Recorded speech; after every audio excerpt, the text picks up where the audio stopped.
लाख कोशिशों के बाद आखिरकार नीतीश कुमार के नाम पर ऐलान भी हुआ, उनके नाम पर मोहर भी लगी। दोनों डिप्टी सीएम का नाम भी निकलकर सामने आया और इन सब के बीच गोदी मीडिया उछल उछल कर नाच रहा था कि देखो देखो आखिरकार नीतीश कुमार मुख्यमंत्री बने ना बने, लेकिन एनडीए की सरकार बन गई। आपको मैं बता दूं, जब बहुमत बहुत बड़ा होता है या फिर बहुत कमजोर सरकार होती है, इन सब के बीच काफी दिक्कतों का सामना करना पड़ता है। ये कोई अनोखी चीज नहीं है, लेकिन ये मौजूदा तौर पर आज मैं एक चीज आपको दिखाऊंगा कि ऐसे हालात हैं कि इस दौर की बीजेपी में सियासी रहम नाम की कोई चीज नहीं। इससे पहले भी राजनीतिक लिहाज रखा जा चुका है, लेकिन जब मोदी शाह के दौर से सियासी लिहाज खत्म किया गया, रहम नहीं बरता गया, तो अब वैसा ही उनके सहयोगी भी बीजेपी के साथ करने में कोई गुरेज नहीं करते। यह बात मैं इसलिए कह रहा हूं कि सबको नीतीश कुमार दिख गए, सबको दोनों डिप्टी सीएम दिख गए, लेकिन क्या किसी ने यह सोचा है कि अड़ंगा अब भी बाकी है? क्योंकि शपथ ग्रहण समारोह नहीं हुआ, क्योंकि मसला अब जीतन राम मांझी, उपेंद्र कुशवाहा की तरफ से नहीं उठा है। यह उठा है एक ऐसे व्यक्ति की तरफ से जिसे गोदी मीडिया चीख चीख कर मोदी का हनुमान कहते हैं। जी हां, एक नया अड़ंगा फंसाया गया है। यह नया अड़ंगा किसकी तरफ से, क्यों, किस लिए फंसाया गया, वो आपको दिखाऊंगा। यानी एनडीए बाहर से आपको एकजुट नजर आए, लेकिन अंदर खाने कितनी खोखली हो चुकी है, आज आपको इस तस्वीर से नजर आएगी, इस खबर से नजर आएगी, जिसने बिल्कुल शपथ ग्रहण समारोह से एन पहले अपनी डिमांड रखकर थोड़ा मोदी को फिर से टेंशन में डाला। नमस्कार, मैं हूं प्रज्वल गौतम और आप देख रहे हैं टाइम्स एक्सप्रेस। वैसे तो अगर नीतीश और मोदी यानी कि कहा जाए बीजेपी और जनता दल यूनाइटेड साथ आते हैं तो जरूरत नहीं पड़ेगी कि चिराग पासवान तेवर दिखाते हैं या नहीं दिखाते। जरूरत नहीं पड़ेगी कि हिंदुस्तानी अवामी मोर्चा या उपेंद्र कुशवाहा क्या सोचते हैं। लेकिन मौजूदा हालात यह भी है कि बीजेपी यानी भारतीय जनता पार्टी इस बात को समझती है कि चिराग पासवान के मुकाबले नीतीश कुमार पर भरोसा करना आज भी बड़ा मुश्किल है। मौका मिलते ही नीतीश कुमार अगर पलटी मार गए तो यकीन मानकर चलिए बनी बनाई सरकार पहले भी बदली जाती रही है और इस बार भी हो सकता है। इसलिए वो अपने भरोसेमंदों को, खासकर चिराग पासवान को, अपने से दूर नहीं जाने देते। साम दाम दंड भेद हर तरह की नीति रीति अपनाई जाती है और वही हो रहा है। पहले तो मैं आपको खबर दिखाता हूं कि आखिरकार चिराग पासवान ने ऐसा किया कहा जिसने बीजेपी को टेंशन दी है। नीतीश कुमार सरकार में चिराग पासवान अपना डिप्टी सीएम रखेंगे। पासवान परिवार से भी दावेदार।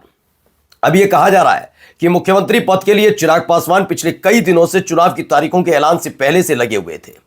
वो इस बात की तरफ संकेत दे रहे थे कि अगर यह चुनाव बिहार का अगले 2 दशकों का यानी तकरीबन 20-30 साल का भविष्य तय करने ही जा रहा है, तो इसमें नीतीश कुमार को हटाकर बीजेपी का कोई नेता क्यों, एनडीए का सबसे युवा और चर्चित चेहरा चिराग पासवान क्यों नहीं? यह आवाज किसी और ने उठाई होती, चिराग पासवान के परिवार की तरफ से उठती तो, पार्टी की तरफ से उठती तो बात अलग थी, बल्कि यह उनके ही परिवार यानी उनके जीजा की तरफ से उठी थी। उन्होंने खुल्लम खुल्ला चिराग पासवान को मुख्यमंत्री बनाने के लिए दावेदारी करनी शुरू कर दी थी। बीजेपी टेंशन में थी। मैंने फिर बता रहा हूं कि चिराग पासवान का कद बिहार में बहुत ऊपर तक पहुंचा। यही वजह है कि भरोसेमंद होना और दूसरा सबसे महत्वपूर्ण चिराग पासवान की स्वीकार्यता, इन दोनों को मोदी और शाह कभी इनकार नहीं कर सकते। यही वजह है कि चुनाव से ठीक पहले जब वो अपने नखरे दिखाए कहें या फिर कहा जाए अपनी डिमांड रख रहे थे, तो उसे समझना जा रहा था और उसे पूरा करने की कवायद भी हुई। सबको पता है सीट का जो समीकरण था वो कुछ और था।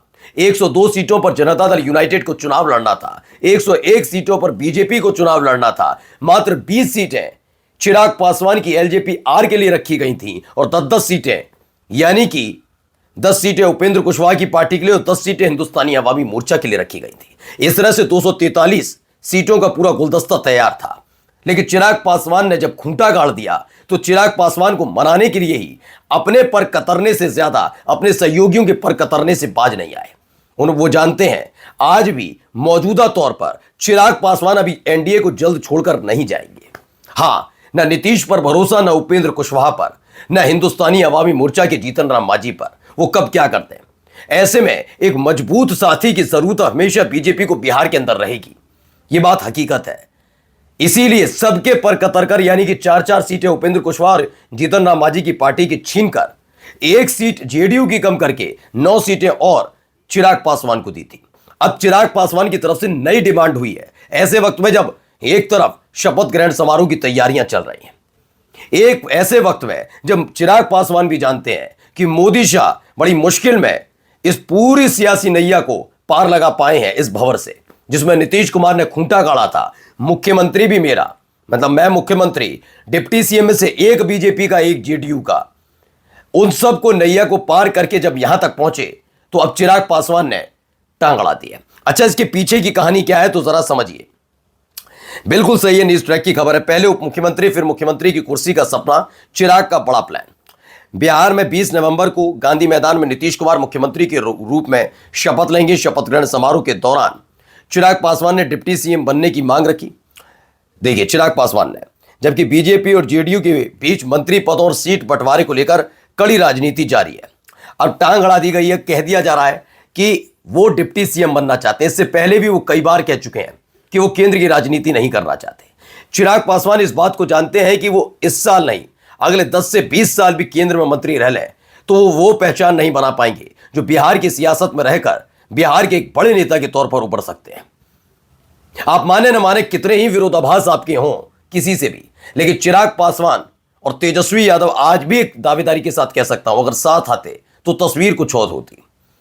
दरअसल आप दोनों गठबंधनों को देखेंगे तो दोनों गठबंधनों में से एनडीए पहले से भी भारी ही था, क्योंकि उनके साथ जनता दल यूनाइटेड है, क्योंकि उनके साथ रामविलास पासवान के बेटे चिराग पासवान है। बाकी ये हिंदुस्तानी अवामी मोर्चा और उपेंद्र कुशवाहा और खासकर बीजेपी, ये तो तीनों की तीनों पार्टियां जेडीयू और एलजेपी-आर के कांधे पर चढ़कर चुनावी नैया पार करना चाहिए। आप सीमित दायरे में समझिए, लेकिन एलजेपी-आर अपने आप में एक मजबूत पार्टी है।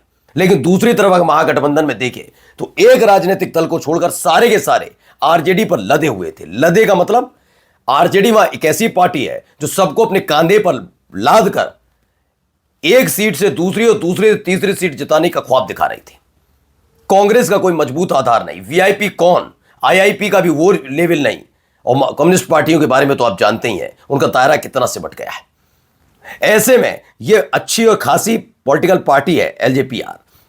अब ये क्या कहा जा रहा है, देखिए, इसमें कह दिया है मैट्रिक रिजल्ट की तरह तारीख फाइनल हो गई। 20 नवंबर पटना के गांधी मैदान में शपथ ग्रहण का भव्य आयोजन होगा, जहां पीएम मोदी से लेकर एनडीए के हर बड़े और छोटे नेता अपनी अपनी मौजूदगी दर्ज करेंगे। ठीक वैसे ही जैसे शादी में रिश्तेदार कुछ खुशी से कुछ मजबूरी में, उधर पटना से लेकर दिल्ली तक मंत्रिमंडल को लेकर मंथन चल रहा है। और ऐसा लग रहा है जैसे राजनीति नहीं, आईपीएल की टीम है, तमाम इन्होंने बातें लिखी।